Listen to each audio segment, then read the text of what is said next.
Hello everyone, this is Ray J. Today I'm going to talk about using differentiated strategies to support students' writing. Think about in your class, in your writing class, a student gives you a signal that he's going to drink water. Again, for the third time during one period of a class. Another one is sitting quietly at her desk, staring at a blank piece of paper for 15 minutes. And then you have a student standing up and coming to you, claiming that he's done. Well, obviously his writing is disorganized and cannot be considered as a complete piece of work. These scenarios sound familiar?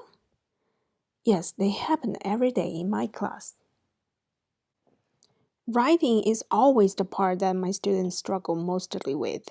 However, not all of them are struggling with the same problem. Some are struggling with writing because they are stuck for ideas. These are the students who ask for a drink all the time or stare at a blank piece of paper, and those who claims that I don't know what to write. Others are struggling because their writing are disorganized.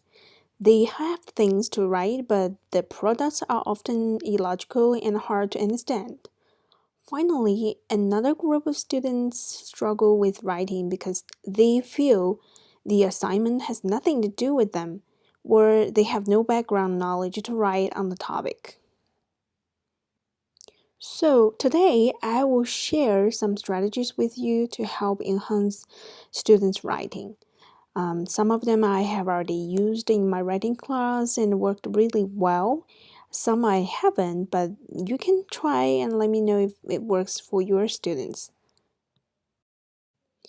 As I previously mentioned, there are mainly three types of struggling students. For the first type, which is stuck for ideas, we can try these methods. So the first one is share ideas before writing. Students can orally share the ideas with a peer or as a whole group before they start writing, so that students who struggle with coming up with their own ideas can be inspired by their classmates. The second one is collaboratively writing. Students in collaborative groups draw upon the strengths of all their members. Although one student may be stronger in critical thinking skills, another may excel in organizing. By working in groups, students learn from each other while they complete assigned tasks. It's always the start that students struggle most. So, using a warm up writing like power writing or free writing is a good way to help start the writing process. The students can write without stopping or without worrying about spelling or grammar. Another useful strategy is pre writing. Students brainstorm and jot down all the possible terms that emerge from the general topic they are thinking about, and they group the terms they have listed according to arrangement that makes sense to them. And also, this one works well in group work too. And the last one I want to share for helping students who stuck for ideas is using sentence starter. It's really helpful for triggering ideas in struggling writers. Oftentimes, a student will say, I don't know what to write about, and a sentence starter can help guide them with their writing. And here I have some examples of sentence starter I use in my class. I use this even in my math class for mathematical reasoning. I use these sentence starters to support students while writing, participating in group discussions, and preparing for presentations. The second category of struggling writer is disorganization and lack of structure. This was one of my biggest struggles when I was a young writer. When I got a topic, I have a lot of ideas, but once I start writing, I don't know how to put all my pieces into an organized work. So the first strategy is teacher lead modeling and guided writing. Before having students begin a writing assignment, show them models, either teacher created or students' examples from the past. Additionally, if you are having a student write a hook model to the class, how you would write a hook. By thinking aloud, this demonstrates for the struggling writers how they can approach the same situation. This is a good time to encourage students to share their samples. Additionally, this helps spark ideas in students who might be stuck. The second strategy is mini lesson on writing. You cannot expect students to become expert writer without learning writing skills. So you can incorporate mini lesson to your writing class. For example, on how to write an attention getter, you may spend 10 to 15 minutes explaining what it is and give examples of attention getter. After that, have the students practice the skills immediately. The next one is to provide students with writing tools. Giving students a writing toolbox will give them a resource to get support with their writing.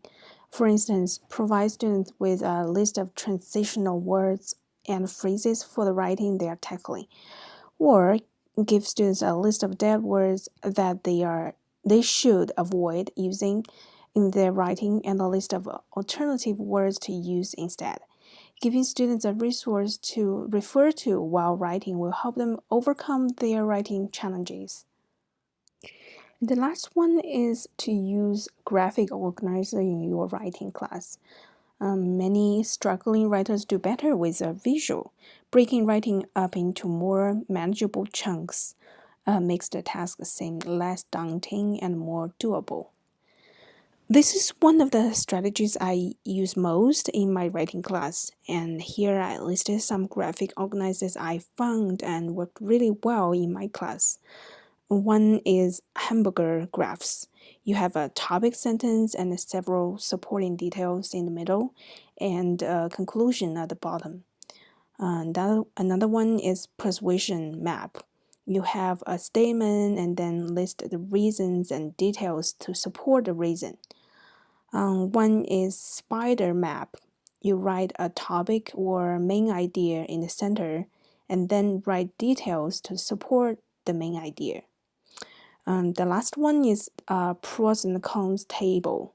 T-table. You list in 2 columns reasons to support or against the statement.